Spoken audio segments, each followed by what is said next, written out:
Today we're going to be talking about molecular compounds, and we're going to be talking about the difference between butane and propane and why you can use butane to light a propane barbecue, and what's the difference between the two. We'll be talking about how to write formulas, mostly with molecular compounds, but we will distinguish between molecular and ionic, um, and how to write simple structural formulas and some of the derivatives of those formulas on molecular compounds. So let's jump right into it. So the first thing we're going to talk about is the difference between an ionic compound and a molecular compound. And you probably remember this from general chemistry, I hope. So once again, ionic compounds are typically denoted by having a metal compound or metal atom plus a non-metal. And we're going to have ionic bonding occurring. And that ionic bonding is a form of electrostatic attraction.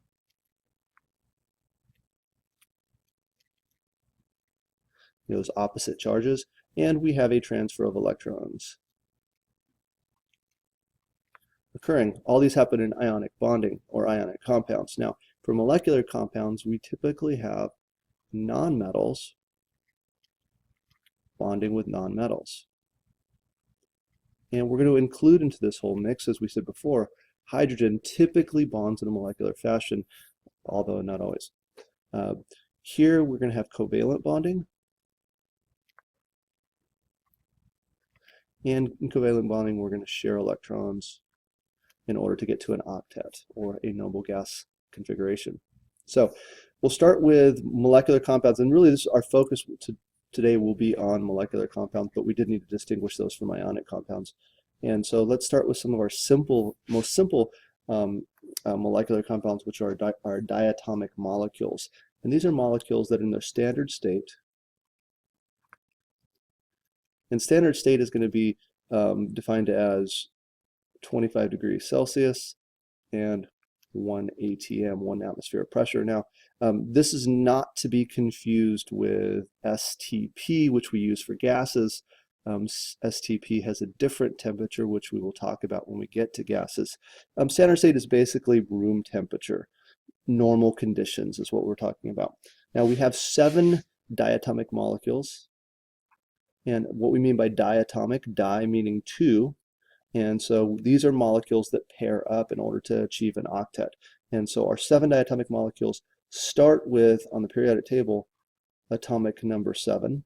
That's nitrogen. And they form the number 7 on the periodic table, which is kind of neat. We have oxygen, chlorine, bromine. Oh, I'm sorry. Let's erase those. That's not the way the order is. We have fluorine, and then we have chlorine, then we have bromine, and then we have iodine. And you can see it starts with atomic number 7. There's 7 of them, and they form what looks like the number 7 on the periodic table. Of course, if you could count, you see that, wait a minute, Camp, there's only 6 of those. Well, the other diatomic molecule is hydrogen, which is way over here, and it kind of messes up the whole pattern, but that's okay. So that's how I remember the 7 diatomic molecules. So what do we mean by diatomic molecules? It means if at standard state we are talking about nitrogen gas. Chemical reaction tells us we have nitrogen gas produced or used as a reactant. We're always going to pair that up and make it N2 gas. Or let's say if we have chlorine or fluorine gas, it's going to be F2 gas. Okay. Something interesting that occurs here, all of these are gases at standard state with the exception of bromine. Bromine is a liquid at standard state, and iodine is a solid at standard state. And we'll talk about why that is later on in this classroom. It has to do with some of the forces that are occurring among those. So those are simple diatomic molecules. Those are all going to be considered molecular compounds sharing electrons, covalent bonds. Now, the next thing that I want to talk about is the formulas and naming molecular compounds. So if we are given a name of a molecular compound, we should be able to write the formula, and if we're given the formula, we should be able to write the name. So let's jump right into what that's all about.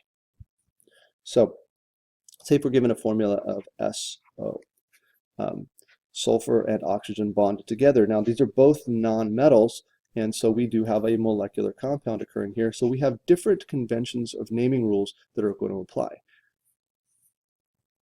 Now, I just jumped over to the golden sheet of nomenclature, which was linked in the last assignment. And down at the front, down towards the bottom on the front page, we have some prefixes used to indicate numbers, or indicate number in a name involving two nonmetals or molecular compounds. So these are our 10 prefixes that we're going to need to know. Obviously, mono meaning one, di being two, tri, three, tetra, penta, and so on and so forth. So we're going to use these in our naming conventions, and you should commit those to memory as well, as you probably already know them, though, most of them at least. So if we're looking back here at this formula and we were being asked to name what it is, our first thing is our first atom is going to be sulfur. There's no IDE ending, and for the first atom, if there's only one atom as our first in our compound, we do not use mono if there's just one. If there's more than one, we will always use a prefix.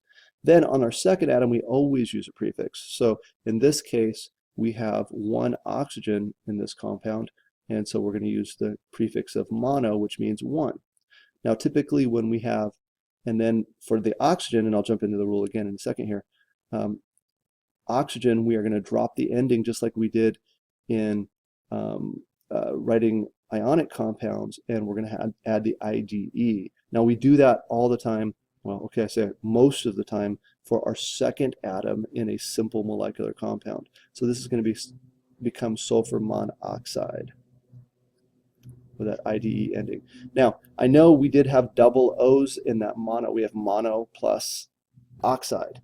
So we drop one of the vowels. We just call it, we don't call it sulfur monoxide, we just call it sulfur monoxide. We do the same thing if there's an A involved as well. So if we had mono, something starting with an A, we would drop the A.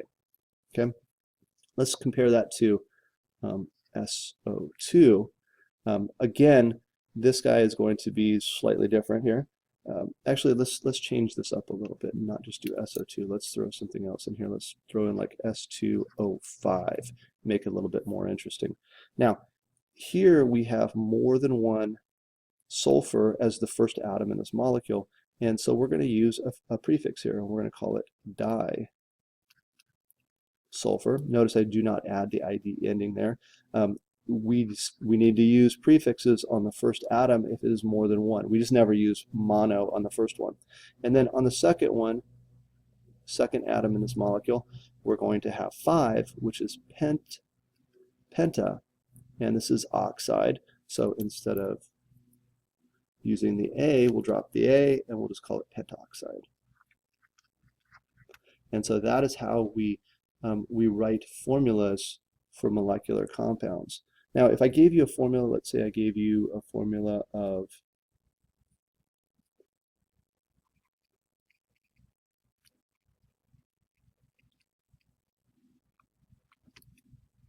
I gave you the formula of sulfur hexafluoride, and I asked you to write I gave you the name of sulfur hexafluoride and asked you to write the formula. It'd be pretty easy.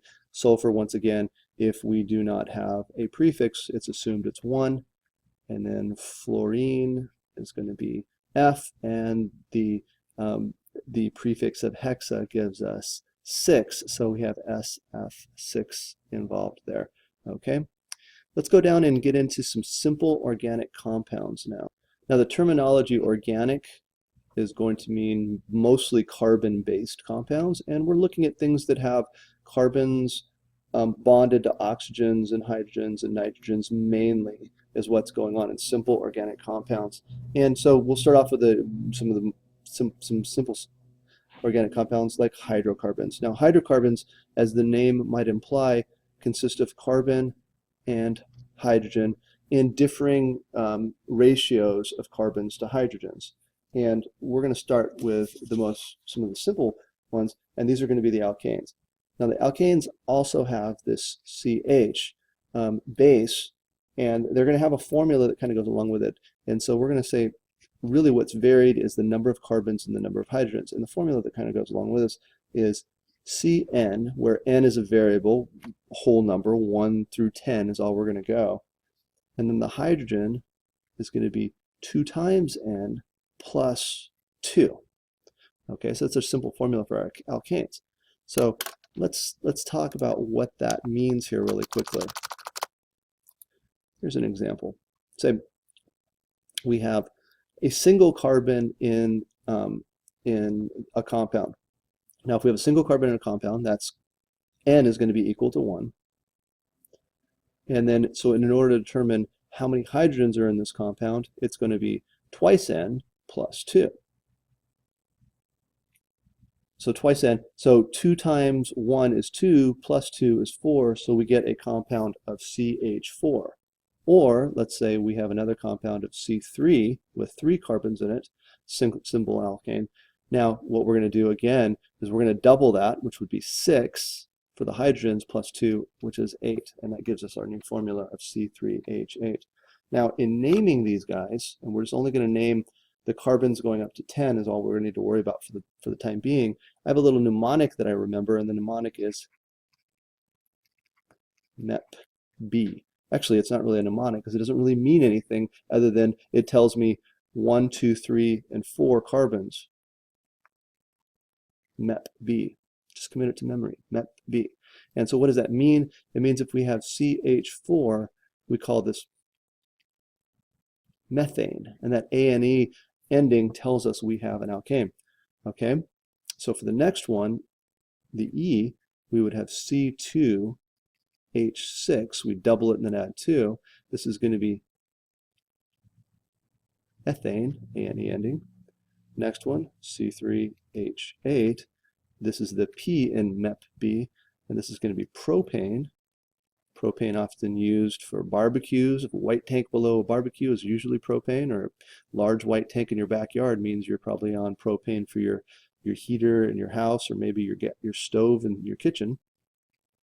C4H10 is going to be butane, and butane is the liquid that's in lighters, and the lighters that you would use to light a propane barbecue are typically propane or butane lighters.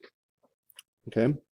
Now, once we get past this, up into C5H10 and beyond, we go back to the prefixes that were used in naming just regular molecular compounds. So 5 is going to be that penta prefix, so this is going to be pentane, and so on.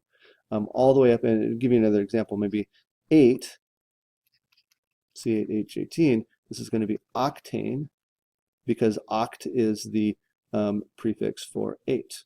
Okay, octane is the main component of gasoline. So that you need to know those all the way up to 10, with 1 through 4 following that MEP-B convention. We'll be using those guys a lot. Now, we can draw structural formulas for these guys too, and later on we will get into Lewis dot structures and things like this, but you should also know structural formulas. So let's do a structural formula for C2H6, which again is ethane. Now, what happens in these simple alkanes is we have the number of carbons being we'll call it a backbone. So we're going to have 2 carbons in this formula. They're going to be single bonded together. And then we have 6 hydrogens, and the hydrogens are just going to fill in all the way around. So we're going to have 3 hydrogens in the structural formula here, here, here, and 3 hydrogens here, here, and here.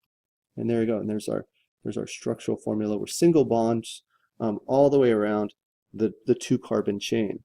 Another way to write this would be to take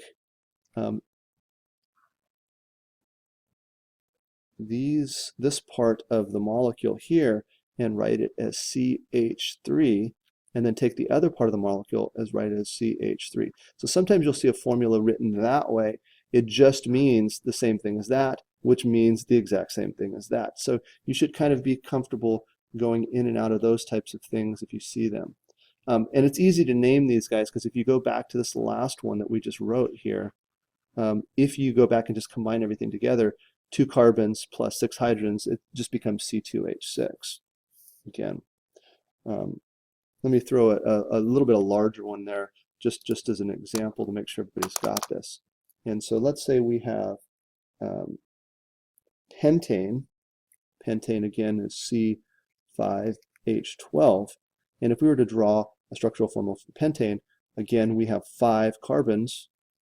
It's going to be a 5 carbon chain with the alkanes having single bonds. There's our 5 carbons. And so then we're going to just throw hydrogens all the way around. So we have 12 hydrogens to go around. So on this first carbon, we have carbons typically form 4 bonds. We're going to have 3 of those hydrogens on that carbon, so that's going to give carbon an octet there. On the second hydrogen, there's only going to be 2 though, because it already has a bond on either side bonding to the hydrogen. Same thing on this central carbon and this central carbon, and on this very last carbon here has 3, and so we have this nice symmetrical molecule like this. Now, we can write this sort of showing this in the formula. Instead of writing C5H12, sometimes this will be written as CH3, which is kind of representing that, and then CH2, CH2, representing that and that, CH2, and CH3. So you'll sometimes see this formula written this way, reflecting the structural formula, which of course is reflecting the molecular formula. Okay. The last thing I'm going to talk about today are a single derivative of an alkane. We're not going to get too much into other functional groups until later, but the single derivative of an alkane is what we call an alcohol group. And what an alcohol group is we're going to take one of the hydrogens on an alkane and we're going to replace it with an OH group, which is called an alcohol group. Now, this is not to be mistaken for a hydroxide. Remember, a hydroxide is an OH with a 1- charge. Hydroxides are going to bond with metals ionically as there's been electrons transferred. But this is an alcohol group, and this single line right here in the alcohol group that I'm kind of redrawing just represents the bond that it's going to form. So let's say take our simple alkane of methane, and methane was CH4, that M in MEP-B, and let's turn it into an alcohol. So what we would do is we would remove one of the hydrogens. So let's call it CH3, and then we're going to add in that alcohol group, OH. And we're going to change the name now. So instead of methane, we're going to add an OL ending, and we're going to call it methanol. And that indicates that we have an alcohol, which is denoted by our alcohol group on the methane molecule. We can do the same thing, let's say propane. So propane would be C3H8, and if we wanted to add on this alcohol group, it would be C3, we drop one of the hydrogens, so H7, then OH is added, and we would call this,